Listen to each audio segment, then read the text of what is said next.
Alright, so today we're going to be replacing a crankshaft sensor, and it is on my 1999 Dodge 2500 diesel Cummins. You know the drill. If you're watching this, you know what I'm talking about.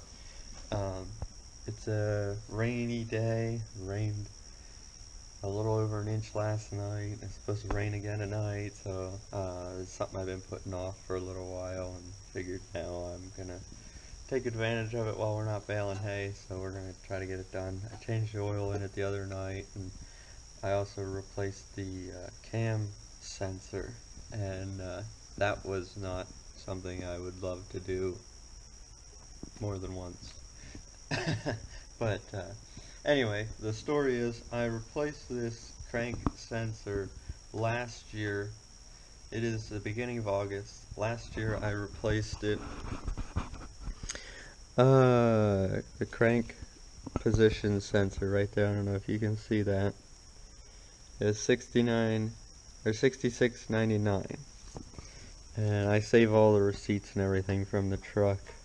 And I put it all in this nifty little box. I'm gonna need a bigger box someday, probably, because of all the things I had to fix all the time.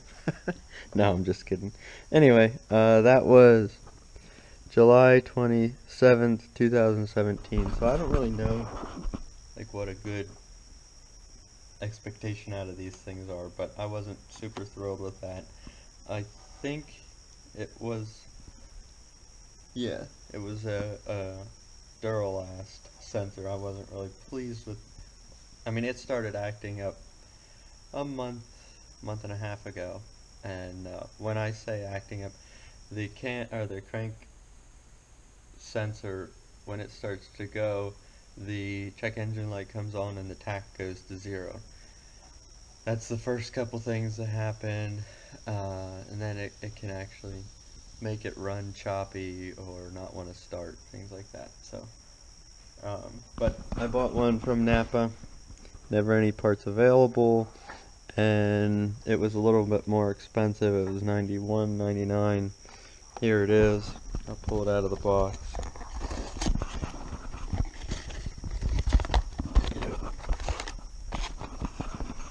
So there it is. It's a pretty simple little thing.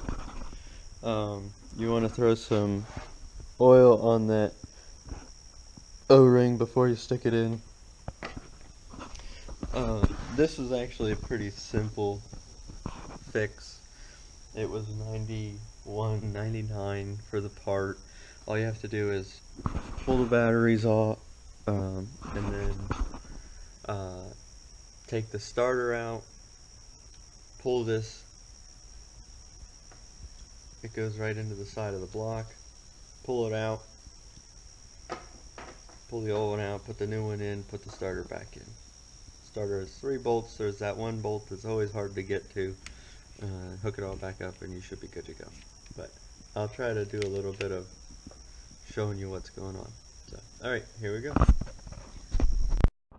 Alrighty, so we are under the truck, and I just figured before I pulled this starter down, just so you can see exactly what I'm talking about. Here's the starter. This is a manual, by the way. I mean, you can pretty much figure that out now, but so there's the starter, and there's the switch right there that we're trying to get to. So there it is, right there into that little silver clip. That's what we're going to try to get to. But something is in the way, so we're going to have to get that out of the way. But, alright, well, we're going to get to it. Alright, so we got the starter out, and here is the bad sensor. That's the old one. But I just figured real quick, while I had everything out and all the tools out, I would just go over everything that, if you're going to do this and replace the crank sensor on your Dodge, I figured I'd be nice enough to go through all the tools that I just used while I had them out, so that way maybe help you out, so that way you don't have to crawl underneath your truck a whole bunch of different times. So the first thing you're going to do is have to take the starter off, but you're going to take the two wires off. The one is a 15 millimeter, and then the other one is an 8 millimeter, and that gets your two wires off. And then there's the 3 bolts that hold the starter in, and I used a 12.10 millimeter to get 2 of them out, and then the other one, it was easier to get it with the box end of a wrench. And then the last thing was the bolt that goes in here to hold the sensor into the block.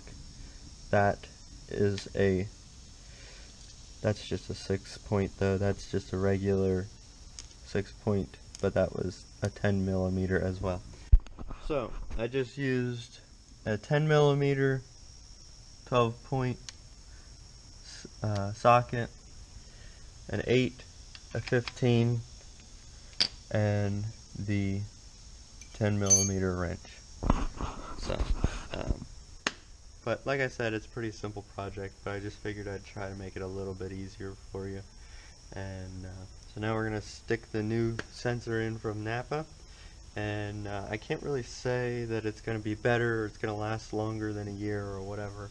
I just know that the Duralast wasn't built to last. So I was a little frustrated that it only lasted for about 11 months without giving me any trouble.